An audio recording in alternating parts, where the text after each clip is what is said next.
where I went to public school for a little bit, we did this. I went to public school for 5 years. Well, would you get in trouble? Yeah, so you got kicked out of your boys' school and got sent to a public school? No, I got kicked out of the public school and got sent to the boys' school. Oh, so you were a problem child, and you got sent to basically a bougie version of Boys Town in Chicago. No, I got. Yes, I did. What'd you do to get kicked out of public school? I didn't do. Did you light a fire? Did you smoke in the bathroom? I didn't. There was a social. Did you swear? Did you attack a teacher? Did you have a relationship with a teacher? No. Okay. First off, let's just clear this up. I was 10 years old. Okay. And I was in 4th grade. See, people can change. And then you guys tell me that people can't change. Matt changed. I moved from a co-ed public school to a co-ed Catholic school. Okay. Social media wasn't really a thing yet back in when I was 10 years old. And the first iteration was like a book, like a virtual bookworm. You know, you could recommend books to people. Were you running a scam? I logged into another student's account. Did you have a Ponzi scheme going while you were a 10-year-old? We all had the same password, and our usernames were all our first letter of our first name and our last name. Mm-hmm. And so if you had a maniacal mind, like I did, you recognized that you could log into anybody's account whenever you wanted to, because we all had the same password and we all knew each other's first and last names. Uh-huh. And so I logged into somebody's account and I recommended a book and I sent it to a lot of people in the school. And I wrote some very mean words in the book recommendation. And I sent it out to, I think it was 40 people. And was this a scandal? Oh yeah. It was bad. It was scandalous. It's probably the worst, like the most trouble I've ever been in my entire life by far. Like I got, you know how parents nowadays be like, oh, you're grounded for like 6 months or you're grounded for 2 months, and it's kind of like an idle threat and they don't live up to it. I was legitimately grounded for 6 months. I could not go out to I couldn't go sledding. I couldn't play hockey.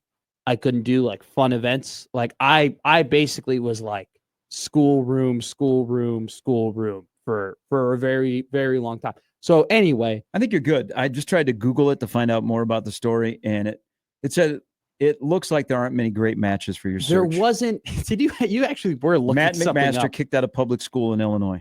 No, nothing. It didn't get published by the Skokie Times or anything. But like Mike that. Cernovich is a right-wing social media personality that also comes up in the search. But continue.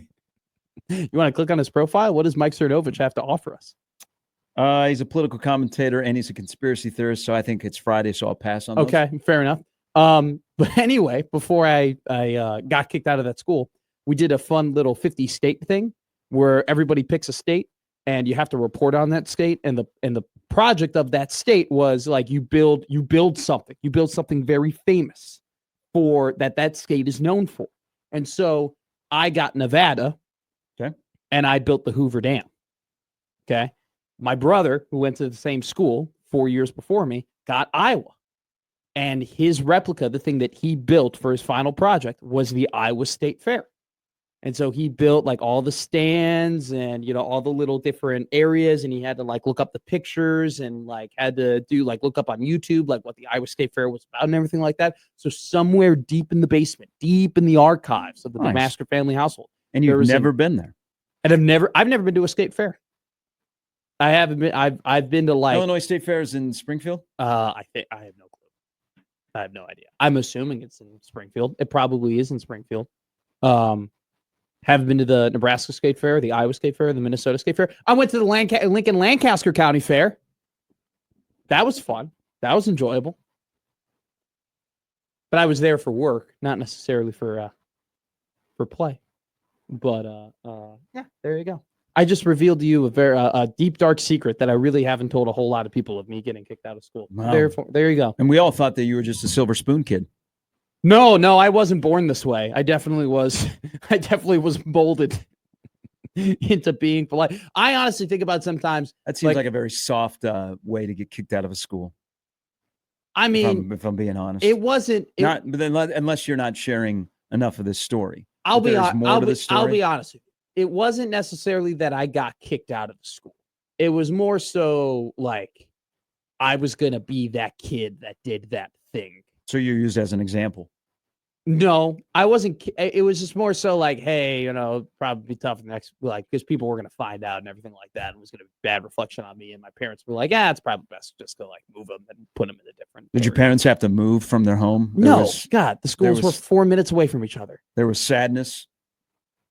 Are you now judging me because you think you sullied the last name of your mom and dad? Did this go from you gained a little bit more of respect for me because I got kicked out of school to now you're judging me because you don't think I got the thing I did was good enough to get kicked out of school? You were a silver spoon kid. Okay. You like if you're gonna have an edge to get kicked out of a public school is like, oh, but I thought like might have been like starting a fire or smoking or something like that. Not logging into somebody else's account. Like, I didn't know if you were running like a booking service on the side in a public school. I sent, as a 10-year-old, I sent F you all to 40 other 10-year-olds. And they all got that message. And a lot of parents were upset about it. Oh, maybe now I see you're adding more to the story here. Like a lot of parents were like, hey, what the hell? Why the hell did this? And then but then when it happened, it wasn't me who got in trouble. It was the girl who got in trouble, and they brought that girl to the principal's office and like. Did she give you up? Interrogate. She had no clue it was me. Oh. She had no idea. I would have gotten away with it if I didn't feel bad and I eventually admitted that I did it, because they like interrogated all of us and I like broke down, and it was like I've never been in an interrogation since, but it was like, imagine like any sort of like 60s, imagine every like 60s trope, it's like, the teacher was smoking a cigarette, well, it was a dark room. There was a light, shining down.